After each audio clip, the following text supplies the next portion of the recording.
नमस्कार, जय श्री कृष्णा, जय श्री राधे। स्वागत है आपका जीके एस्ट्रोलॉजी में। तीज नाम सुनते ही हमारा मन आनंदित हो जाता है, प्रफुल्लित हो जाता है। विशेष करके हमारी सनातनी बहनों का और माताओं का तीज आने के 2-4 दिन, 8 दिन, 10 दिन पहले ही उनका मन इतना आनंदित, उत्साहित, उत्फुल्लित हो जाता है। मन में एक प्रेम की, भक्ति की, भाव की हिलोरें उनके मन में गूंजने लगती है। श्रावण में झूले झूलने का उनका मन होता है। अब क्या करें जी, हमारे जो सनातनी त्यौहार है ये है ही ऐसे। ये हमारे त्योहारों में इतना उत्साह, इतना प्रेम, इतनी भक्ति भरी पड़ी हुई है कि हम साल भर इन त्योहारों को मनाएं और बदले में अपने आप को मस्त रखें। तो अपने आप को, स्वयं को मस्त रखने का, विशेष करके माताओं से संबंधित, स्त्रियों से संबंधित जो त्यौहार है तीज, आज हम वह जानेंगे। हमारे यहाँ पर 3 तरह की प्रमुख तीज व्रत को मनाने का विधान है, जो श्रावण में आती है और भाद्रपद में आती है। आइए, साल 2022 में ये तीज के त्यौहार, तीनों तीज के व्रत कब है और इनका उद्यापन इस बार किया जा सकेगा या नहीं, इसको हम जानते हैं।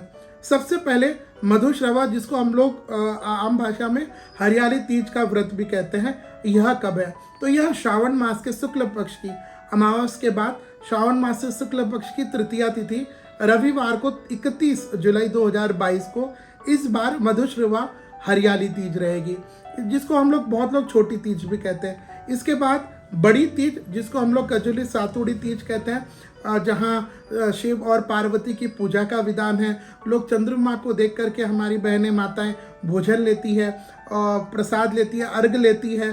तो यह कजली सातुड़ी तीज 2022 में रहेगा, भाद्रपद मास के कृष्ण पक्ष की तृतीया तिथि। यह भी रविवार को ही आ रहा है, 14 अगस्त 2022। इस दिन रात में चंद्रोदय को देख करके, क्योंकि अर्घ्य दिया जाता है, उसके बाद ही आगे का पूजन होता है। तो इस दिन अगर मौसम साफ रहता है तो रात के 9:51 के बाद चंद्रमा के आपको दर्शन हो पाएंगे। इसके बाद अंतिम जो तीज आती है, यह उत्तर भारत में इसका ज़्यादा चलन है, ज़्यादा प्रचलित है। यह हरितालिका तीज के नाम से प्रसिद्ध है।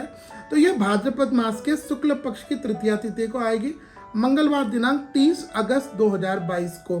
तो यह 3 प्रमुख तीज है, मधुश्रवा हरियाली तीज, कजली सातुड़ी तीज और हरितालिका तीज। तो साल 2022 में यह थे इनको मनाने के दिन। अब एक विशेष मैं आपसे बात कहता हूँ इनको संबंधित उद्यापन को लेकर के।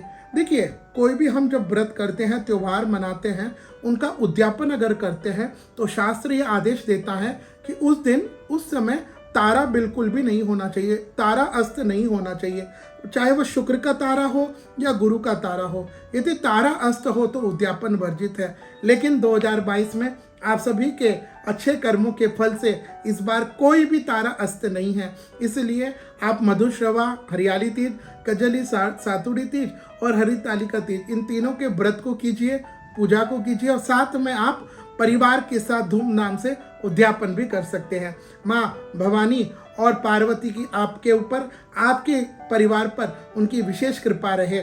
जय श्री कृष्ण।